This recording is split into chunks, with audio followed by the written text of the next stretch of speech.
नमस्कार। ये आकाशवाणी शिमला है। अब आप राजकुमारी चंदेल से प्रादेशिक समाचार सुनिए।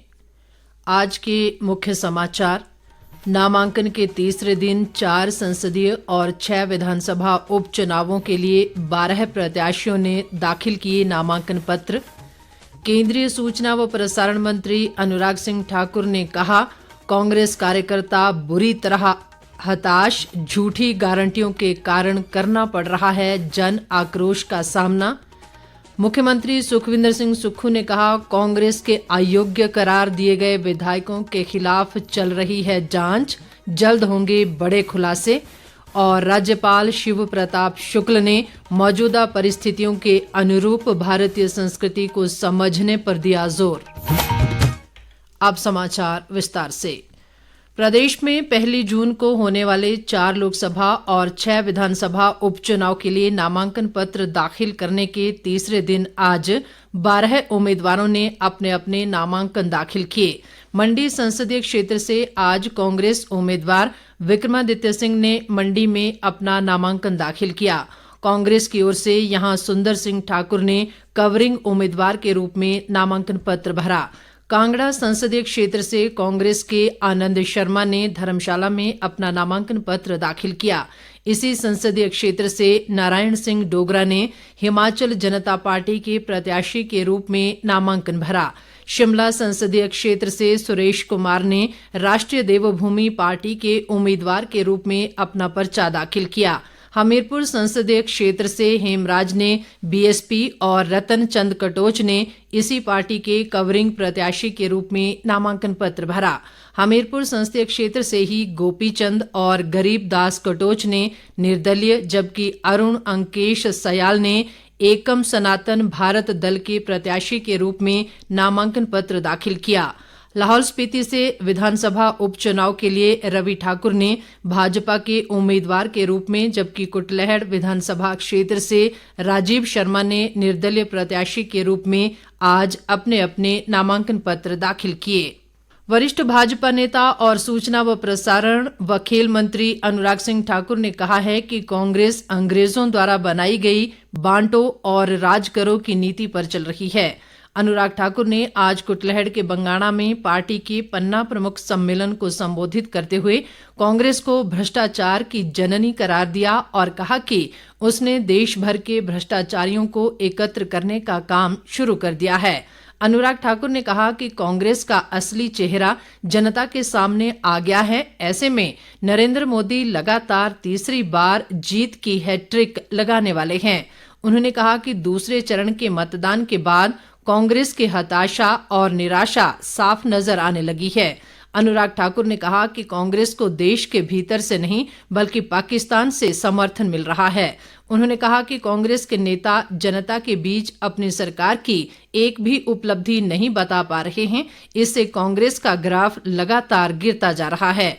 अनुराग ठाकुर ने कहा कि कांग्रेस कार्यकर्ता आज बुरी तरह हताश और निराश हैं, क्योंकि उन्हें पार्टी की झूठी गारंटियों से उत्पन्न जन आक्रोश का सामना करना पड़ रहा है। नेता प्रतिपक्ष जयराम ठाकुर ने कहा है कि प्रदेश में हो रहे 6 विधानसभा उपचुनावों के लिए मुख्यमंत्री सुखविंदर सिंह सुक्खू जिम्मेवार हैं। जयराम ठाकुर ने आज केलंग में एक चुनावी जनसभा को संबोधित करते हुए कहा कि मुख्यमंत्री अपना कुनबा संभाल नहीं पा रहे हैं और दोष भाजपा को दे रहे हैं। उन्होंने कहा कि विधायकों को बोलने न देना और उनकी बात न सुनना अन्याय है। इसी कारण कांग्रेस के 6 विधायकों ने पहले कांग्रेस के राज्यसभा उम्मीदवार के खिलाफ वोट डाला और फिर पार्टी भी छोड़ दी, क्योंकि उनकी आवाज को दबाया जा रहा था। जयराम ठाकुर ने कहा कि रवि ठाकुर भी अपने आत्मसम्मान के लिए पार्टी छोड़ने पर मजबूर हुए। उन्होंने कहा कि कांग्रेस नेता लोकसभा चुनाव में अपनी हार सामने देख बौखला गए हैं और अनाप शनाप बयानबाजी कर रहे हैं। जयराम ठाकुर ने प्रदेश की कांग्रेस सरकार पर जनजातीय लोगों की अनदेखी का आरोप लगाया। लाहौल स्पीति से भाजपा प्रत्याशी रवि ठाकुर ने जनसभा को संबोधित करते हुए उपचुनाव को इंसाफ के लिए चुनाव करार दिया। प्रदेश सरकार द्वारा मुख्य संसदीय सचिवों की नियुक्ति के मामले में प्रदेश हाईकोर्ट में आज भी सुनवाई जारी रही। प्रदेश सरकार की ओर से सुप्रीम कोर्ट में वरिष्ठ अधिवक्ता विवेक तन्खा और दुष्यंत दवे ने अपनी अपनी दलीलें पेश की। मामले पर सरकार की ओर से बहस आज पूरी नहीं हुई।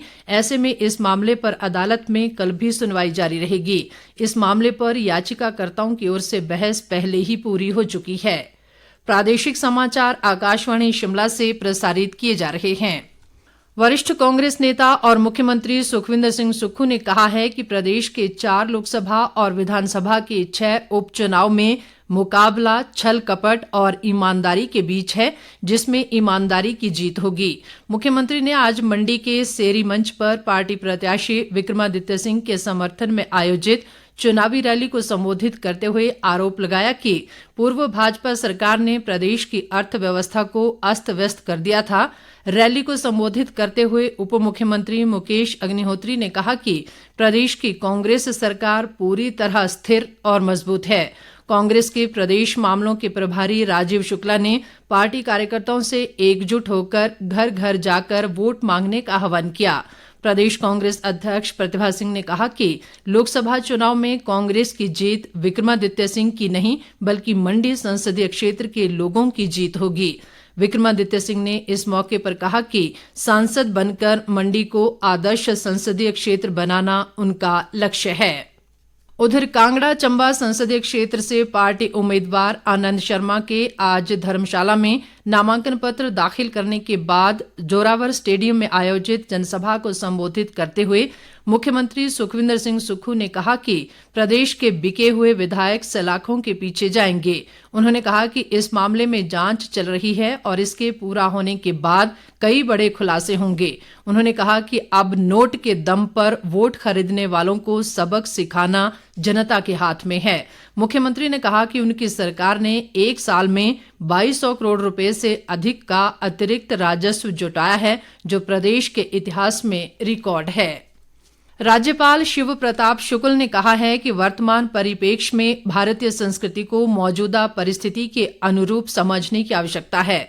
उन्होंने कहा कि भारत को विश्व की अग्रणी पंक्ति में लाने के लिए हमें अपनी गौरवशाली संस्कृति पर गर्व करना होगा। राज्यपाल आज शिमला में भारतीय उच्च अध्ययन संस्थान द्वारा महर्षि दयानंद सरस्वती की जयंती के मौके पर आयोजित 3 दिवसीय अंतर्राष्ट्रीय सेमिनार के शुभारंभ अवसर पर बोल रहे थे। राज्यपाल ने कहा कि महर्षि दयानंद सरस्वती एक युग प्रवर्तक महापुरुष थे, जिन्होंने समग्र क्रांति का सूत्रपात कर वेदों की ओर लौट चलो का नारा दिया। उन्होंने कहा कि दयानंद सरस्वती ने वैदिक संस्कृति, धर्म और दर्शन की रक्षा में वैदिक संदेश का प्रचार किया और वैदिक धर्म में आई कुरीतियों को दूर करने के लिए ठोस प्रयास किए। वरिष्ठ भाजपा नेता और पूर्व मुख्यमंत्री प्रोफेसर प्रेम कुमार धूमल ने पार्टी पदाधिकारियों व कार्यकर्ताओं का आह्वान किया है कि वे बूथ स्तर पर चलाए जा रहे जनसंपर्क अभियान को सफल बनाने के लिए पूरी निष्ठा से कार्य करें। प्रोफेसर धूमल आज हमीरपुर में जिला भाजपा की बैठक को संबोधित कर रहे थे। उन्होंने इस दौरान पार्टी पदाधिकारियों व कार्यकर्ताओं का मार्गदर्शन किया और उन्हें चुनाव प्रचार के लिए प्रोत्साहित किया। जिला भाजपा अध्यक्ष देसराज शर्मा की अध्यक्षता में हुई इस बैठक में पार्टी की विजय संकल्प यात्रा को लेकर रणनीति बनाई गई। भाजपा मीडिया प्रभारी कर्ण नंदा ने कहा है कि पार्टी नेता और कार्यकर्ता राज्य के 56 लाख से अधिक मतदाताओं से घर घर जाकर महासंपर्क अभियान के तहत संपर्क करेंगे और प्रधानमंत्री नरेंद्र मोदी की उपलब्धियां उन तक पहुंचाएंगे। कर्ण नंदा ने आज शिमला में कहा कि पार्टी का ये अभियान आरंभ हो गया है और इसके तहत कार्यकर्ताओं ने घर घर दस्तक देना भी आरंभ कर दिया है। राष्ट्रीय देवभूमि पार्टी के अध्यक्ष रुमित ठाकुर ने कांग्रेस और भाजपा पर जनता के असल मुद्दों से भागने का आरोप लगाया है।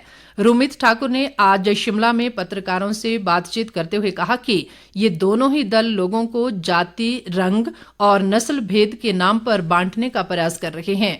इसके विपरीत राष्ट्रीय देवभूमि पार्टी जनता के समान अधिकारों की बात कर रही है। उन्होंने कहा कि देवभूमि पार्टी के जीतने पर सभी वर्गों के पिछड़े लोगों को विकास के समान अवसर उपलब्ध करवाए जाएंगे। शिमला संसदीय क्षेत्र से पार्टी के उम्मीदवार सुरेश कुमार ने इस मौके पर आरोप लगाया कि इस संसदीय क्षेत्र से पूर्व में सांसद रहे किसी भी नेता ने विकास के लिए कोई काम नहीं किया। प्रदेश में 11 मई को राष्ट्रीय लोक अदालत का आयोजन किया जाएगा। इन लोक अदालतों में श्रम विवाद, बिजली, पानी, भरण पोषण, मनी रिकवरी, वाहन दुर्घटना, वैवाहिक विवाद, भू अधिग्रहण, वेतन भत्ते, सेवानिवृत्ति, राजस्व मामले और अन्य दीवानी मामले प्रस्तुत किए जा सकते हैं। जो लोग राष्ट्रीय लोक अदालत में अपने मामलों का समाधान चाहते हैं वे अपने जिला न्यायालयों या अधीनस्थ न्यायालयों में संपर्क कर सकते हैं। अंत में मुख्य समाचार एक बार फिर। नामांकन के तीसरे दिन 4 संसदीय और 6 विधानसभा उपचुनावों के लिए 12 प्रत्याशियों ने दाखिल किए नामांकन पत्र। केंद्रीय सूचना व प्रसारण मंत्री अनुराग सिंह ठाकुर ने कहा, कांग्रेस कार्यकर्ता बुरी तरह हताश, झूठी गारंटियों के कारण करना पड़ रहा है जन आक्रोश का सामना।